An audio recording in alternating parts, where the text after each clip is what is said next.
In this video, we're going to take a look at how to write equations for sequences. So the first sequence we're going to take a look at is 8, 10, 12, and then a couple of blanks here. So I want to figure out if I can see what goes in those blanks, and then can I come up with the equation to figure out any term in the sequence. So first of all, this is the first term, and the second and the third. I want to figure out the fourth and fifth term. Right now, from 8 to 10, this is going up 2. It's being added by 2 and also being added by 2, so I know that this is arithmetic. So following that same pattern, adding 2, I'm going to get 14 and then 16. To write the equation, I need to know that common difference. So that common difference that's happening between each number. So since the same number is being added, an arithmetic sequence is very similar to a linear equation. Well, a linear equation is y equals mx plus b, where m is our slope and b is our y-intercept. So this is going to follow that very closely. But for sequences, we're going to use t of n. So it's a function. We're talking about the term. N is going to represent our term number. So t of n is going to equal, now it's changing by 2 each time, so that's the same as our slope.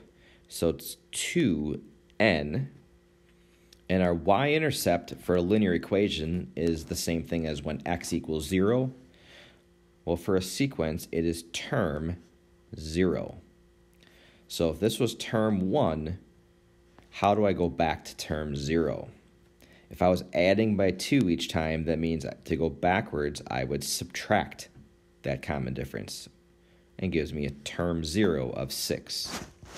So t of n is going to equal 2n plus 6. And there is the equation for that sequence. If we look at another example, if we have this set of numbers now, the same number is not being added, so then we need to look at whether it's geometric. So 24 divided by 12 equals 2, and 12 divided by 6 equals 2 as well. So now we have a multiplier of 12, or of 2, I'm sorry. So to figure out the next couple of terms, if I multiply by 2 here and multiply by 2 here, I multiply by 2 and get 48. And multiply by 2 again and get 96.